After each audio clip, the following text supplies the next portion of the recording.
और अब वक्त है नजर डालने का कि आज की बहस के मुद्दे क्या हैं। विपक्ष की छवि राम विरोधी बन गई है, पहला मुद्दा। दूसरा मुद्दा, राम 2024 की सियासत की धुरी बन गए हैं। दूसरा बड़ा मुद्दा, राम 2024 की सियासत की धुरी बन गए हैं। और तीसरा अहम मुद्दा, मंदिर को 5,000 करोड़ के दान में देश का मत दिख रहा है। 5,000 करोड़ का दान मिला है, यानी राशि मिली है मंदिर को, तो देश का मत भी इससे दिख रहा है। लेकिन क्योंकि माहौल राममय है, देश राममय है, तो हमारा स्टूडियो भी राममय है।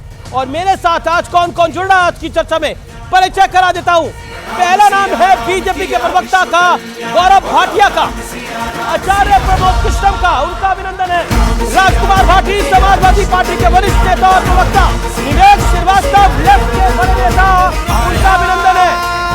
तो देश का माहौल राममय है, सियासत की धुरी क्या राम के इर्द गिर्द आके अटक गई है 2024 से पहले? आप सबका अभिनंदन है एक बार फिर इस मंच पर। और जनता जनार्दन, आपका अभिनंदन है। ये जो गीत चल रहा था, ये न्यूज 18 ने रामधुन बनाई है, ये न्यूज 18 ने रामधुन बनाई है। और शुरुआत करते हैं आपसे आचार्य जी। आचार्य जी, आज की चर्चा की शुरुआत आपसे करनी जरूरी हो जाती है, क्योंकि ऐसा लगता है कि देश तो राम के करीब जाने को आतुर हो रहा है, लेकिन विपक्ष जो है वो राम के विपरीत जाने को आतुर हो रहा है। ऐसा क्यों? प्रतीत ऐसा हो रहा है। भाई, आप विपक्ष को एक होने नहीं देते ना। मैं उन्हें नहीं देता एक। हाँ, उसमें आपकी भी बड़ी महत्वपूर्ण भूमिका है। युगों युगों तक जब इतिहास लिखा जाएगा तो अमीश देवगन का नाम स्वर्ण अक्षरों में लिखा जाएगा। क्यों क्यों?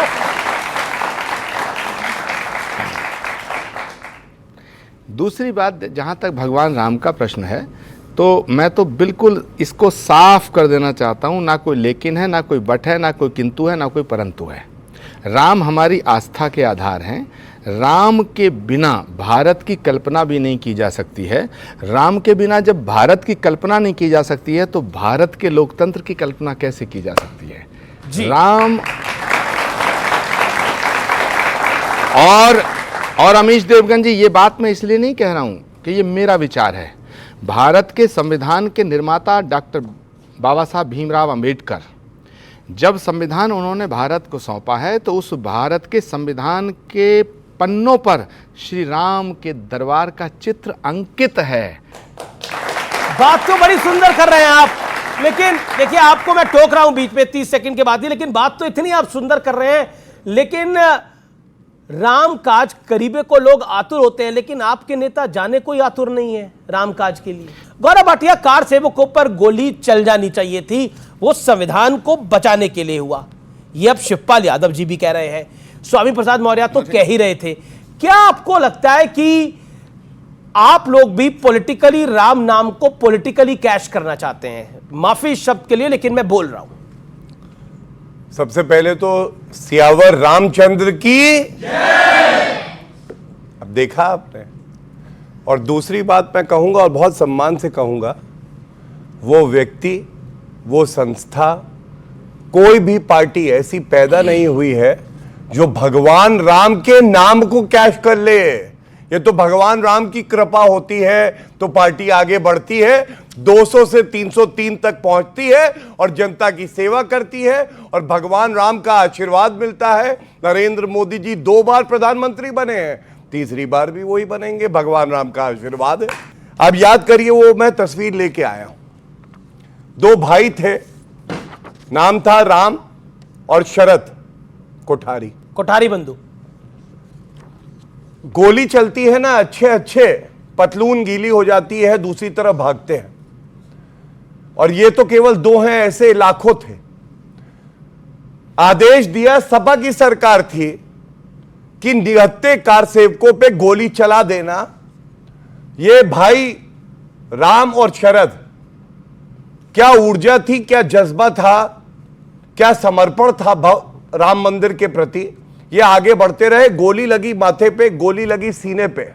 और ये अयोध्या में लोग कह रहे हैं, जब वो गिरे तो उन्होंने सबसे पहले बोला, मेरा जीवन धन्य हो गया, क्योंकि भगवान राम ने मुझे भेजा ही था भव्य राम मंदिर बनाने के लिए। ये जो इंतजार है ना 550 साल का, ये एक और बड़ा संदेश देता है। तलवारों से इतिहास नहीं लिखा जाता है। सहिष्णु होना, अडिग होना, अटल होना, एक बार अगर कोई लक्ष्य देख लिया तो उसको प्राप्त करके चाहे जीवन ही क्यों ना देना पड़े, यह सुनिश्चित करना कि स्वर्णिम युग आएगा, भारत आगे बढ़ेगा। यह किसी ने किया है तो हिंदुओं ने किया है। मुझे गर्व है इस बात का कि मैं हिंदू। देखिए, सकारात्मक चर्चा हो रही थी और यहां पे आचार्य जी हैं। आज ये मंच मिला है तो एक बात और कहूंगा, कांग्रेस पार्टी का डीएनए जो है वो हिंदू विरोधी है, हिंदू आतंकवादी।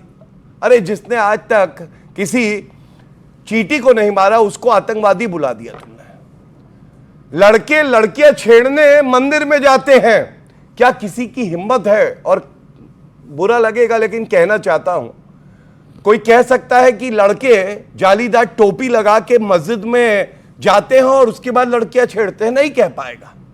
यह हिंदुओं को प्रताड़ित करने की बात है। जी, जी, और जी। खड़गे जी ने कहा, ये मोदी जी अगर दोबारा आएंगे तो सनातन धर्म जो है वो मजबूत हो जाएगा। मैं आज इतना कहूंगा, इनके अंदर जो हिंदुत्व है, हिंदू की ताकत है और ये जान गए हैं कि भारत में भगवान राम कण कण में है। मैं प्रणाम करता हूं कि कांग्रेस पार्टी में रहते हुए ये जज्बा इनमें है। ये बहुत बड़ी बात है। नहीं, ये बहुत बड़ी बात आपने कह दी। अब मैं राजकुमार भाटी के पास आता हूं। राजकुमार भाटी, उदयनिधि स्टालिन कहते हैं, इंडिया अलायंस के पार्टनर हैं, हम मस्जिद तोड़कर बनाए गए मंदिर के समर्थन में कभी खड़े नहीं हो सकते।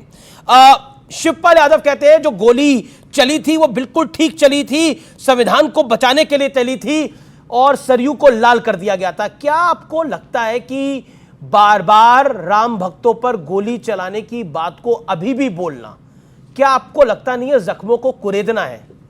अगर आप राम मंदिर के न्योते को अस्वीकार कर रहे हो तो यह बोलने की आवश्यकता क्या है? नहीं, अगर चर्चा में मैं इसका जिक्र करता गोली का तो हम दोषी थे। ये तो आप कुरेद रहे हो बार बार। आप 2 बार कह चुके, बीजेपी के प्रवक्ता ने भी इसका जिक्र किया। शिवपाल यादव का बयान है सर। जब नहीं, उनसे किसी ने पूछा होगा। अब इस डिबेट में जब आप मुझसे पूछोगे तो मुझे जवाब देना पड़ेगा, वरना हमारा तो एक ही स्टैंड है जी। राम बहुत बड़े हैं इन चीजों से। आपने शुरू में कहा तो गोली क्यों चलाई? अब वही तो बात आ गई, आप गोली से आगे ही नहीं बढ़ना चाहते, आप गोली पे ही केंद्रित करना। फिर हमसे कहते हो गोली का जिक्र बार बार क्यों करते हो? गोली को जस्टिफाई कर रहे हो सर। गोली चलना और राम भक्ति दोनों अलग अलग चीज हैं। कैसे? राम भक्त पे तो गोली चली थी। गोली चली थी देश के संविधान की रक्षा के लिए, देश के कानून की रक्षा के लिए, जी। सुप्रीम कोर्ट के आदेश की रक्षा के लिए। और यह किसी भी सरकार का दायित्व बनता है, वो संविधान की शपथ लेती है।